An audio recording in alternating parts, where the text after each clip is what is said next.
right. All right, well, good evening, and thanks for your patience. The rest of the folks up here. Okay.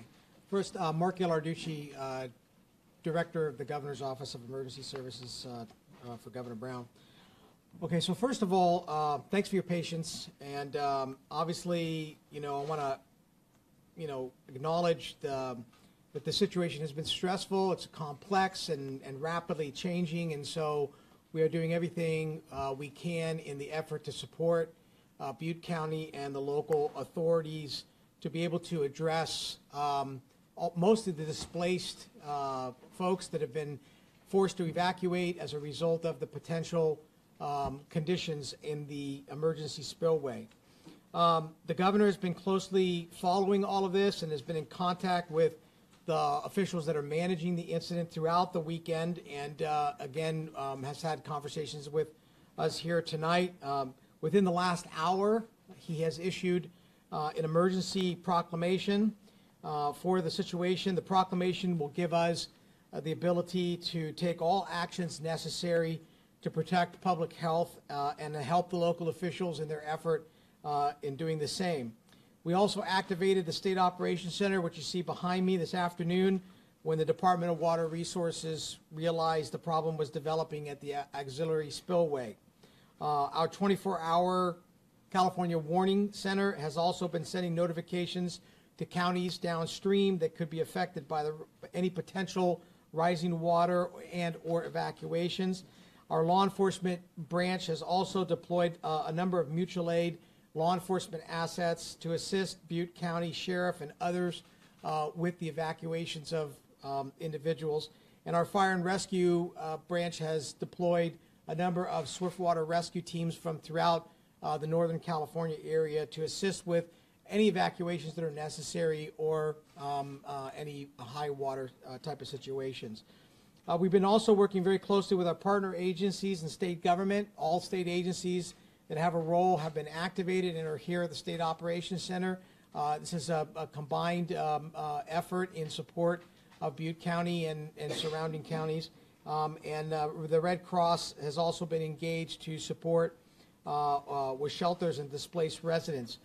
Part of that has been the folks you see behind me. I'm going to let each one of them talk. California Highway Patrol has been very much engaged with traffic management and support of local authority.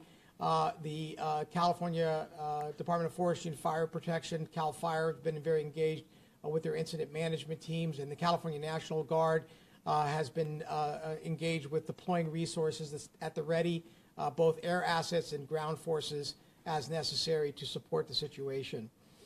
So with that, I'm going to turn it quickly over to each one of the leads from the various agencies. First, I'm going to turn it over to Chief Ken Pemlott, the Director of the California Department of Forestry and Fire Protection, CAL FIRE.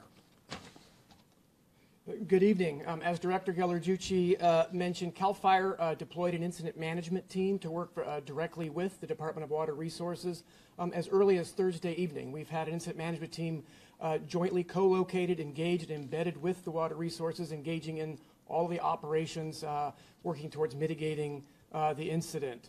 In addition to that, they're not just working on plans for the facility and the operations there, but they've been very actively engaged in contingency planning well outside of and downstream of the facility. And the evacuations and the process that occurred today was a direct result of the contingency planning, and they were prepared to provide that notification to make those evacuations based on the planning and the efforts that had gone on. Again, this is something CAL FIRE is well practiced at with incident management teams, not only on wildland fires, but all hazard emergencies around the state.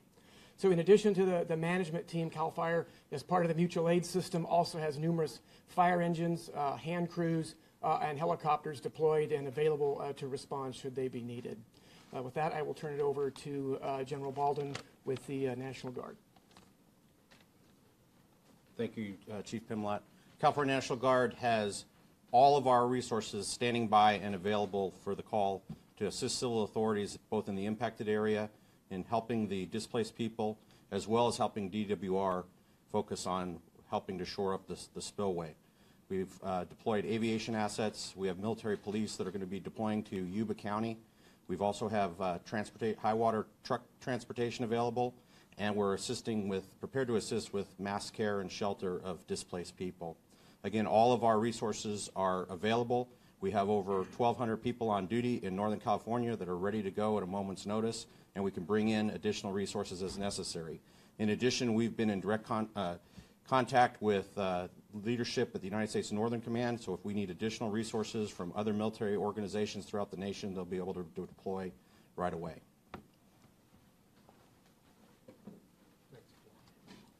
Good evening. I'm Deputy Commissioner Warren Stanley from the California Highway Patrol. And as far as our deployment of personnel, we brought in an additional 100 personnel. We brought in 50 from what we call Northern Division, and they are assisting up in Oroville. They're assisting patrolling the city of Oroville, and they're also helping out the evacuation center. We brought in another 50 personnel, 50 officers from here in the Sacramento Valley, and they are assisting with patrolling in Yuba City, Marysville, Wheatland, Gridley, and Live Oak.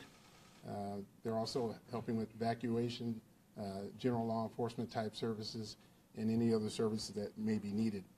Additionally to the personnel, we brought in some other assets. We brought in 3 helicopters that can assist with search and rescue, and also 2 airplanes that can also assist with search and rescue, and also provide us information on traffic control with some of the cameras that they have. And we'll be evaluating overnight, depending on what happens, what our deployment will be for tomorrow morning. Okay, so you can see that really the full power of the state of California has been made available in support of Butte County and the surrounding counties during this situation. Again, the Butte County Sheriff has, and the local authorities have done a great job in being able to manage the situation. These are always complex situations, and all the resources you see behind me have been made available as necessary. So with that, be happy to answer any questions. When was the last time that the National Guard was mobilized? We actually mobilize the National Guard all the time for a lot of different reasons. It's just the levels of deployment, particularly during fire season. The National Guard is tremendously a major partner with CAL FIRE and OES in being able to provide aviation assets, all ground firefighters, etc. We use them on a number of different kinds of occasions. So really, we mobilize them pretty regularly. Yeah, so I would just add that we do missions across the state almost on a daily basis. The last large-scale mobilization, as Director Ghilarducci said, was for wildfires in the past wildfire season. We also mobilized almost 2,000 people to support the Super Bowl. The last time, though, we did an alert for the entire California National Guard, as we did today, was the 1992 riots. So we did, in fact, put out a notification not to report in, but to be ready to go if needed, to all 23,000 soldiers and airmen that are part of the California National Guard. And so the type of duties you'll be doing again for this incident? So we have a broad range of capability that we make available. We'll be sending 8 helicopters to assist with the spillway reconstruction activities beginning tomorrow. Those aircraft will also be available for search and rescue if we have to move into that mode. We're sending military police to assist with law enforcement in securing evacuated areas. And we're also going to be sending mass care and shelter units that can shelter either responders or displaced people.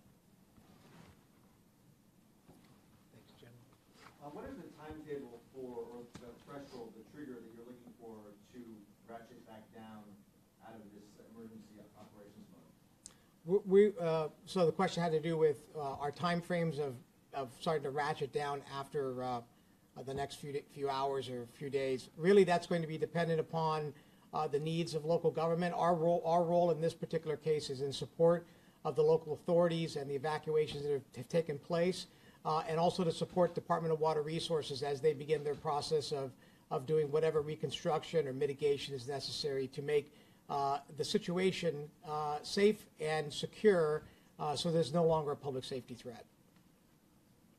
So you have teams scattered all over the area right now. So what seems to be the biggest challenge for you at this moment? The question had to do with our teams that are scattered around the area and what are the challenge. Well, really, we've got a lot of resources that are staged and in place. I mean, the idea here was that, like all of us, was sort of unfolded, and we wanted to make sure we had all the resources in front of the evolving crisis, so that we weren't late to being able to respond. Right now, those resources are going to be supported logistically, kept at the ready. The biggest challenge is really making sure that we continue to stay out in front with situational awareness to make sure that we have the right resource at the right time made available both to the county and to DWR. Throughout the last couple of days, there's been this confidence that there wouldn't be any threat to the public, no flooding, anything like that, and all of a sudden that changed. Can you talk about that a little bit? I'm going to turn it over to the Department of Water Resources Rep. Gary Bardini. Gary? Gary Bardini, Department of Water Resources Deputy Director. When you come into an emergency event like the one we just have here, where essentially you have facilities that are compromised, it takes a bit of time to go through the assessment of it and bring them online. As we work through the issues, there are sometimes where there's circumstances. So we're right now working through those. And while I have you up there, we have a reporter out at the dam, and he's telling us that everything is completely dark there. The lights have been shut off. Can you respond to that? Any of your light on, please? I don't have where lights are off. Last question? We've had some viewers who sent in photos of prior years where there were damage to the spillway. Can you address those concerns? Were there testing, any, improvements made at that time to maybe prevent a situation like this from happening? Well, we have constant ongoing maintenance and inspection activities in the department and by FERC, so I'm just not sure what the circumstances were of the past. Gary, obviously we have an immediate situation that needs to be handled, but we have 5 days of dry weather and then 8 days where precipitation is forecast. Yes. What kind of long-term plans do we have in terms of making sure that we're not all back here in 10 days? Yeah. So through the Flood Operations Center, we coordinate with reservoir managers and local maintaining agencies. As a general practice, we essentially use the reservoirs to meter water out and let the uncontrolled flows go through. That'll be the kind of current practice, and we'd see that practice in the future. Obviously, bringing the reservoir down is a real critical factor right now, so we can basically continue this normal operations of the system. All right, that'll be the last question. We can follow up with any particular facts or details as these guys need to get back to work with what's going on right now.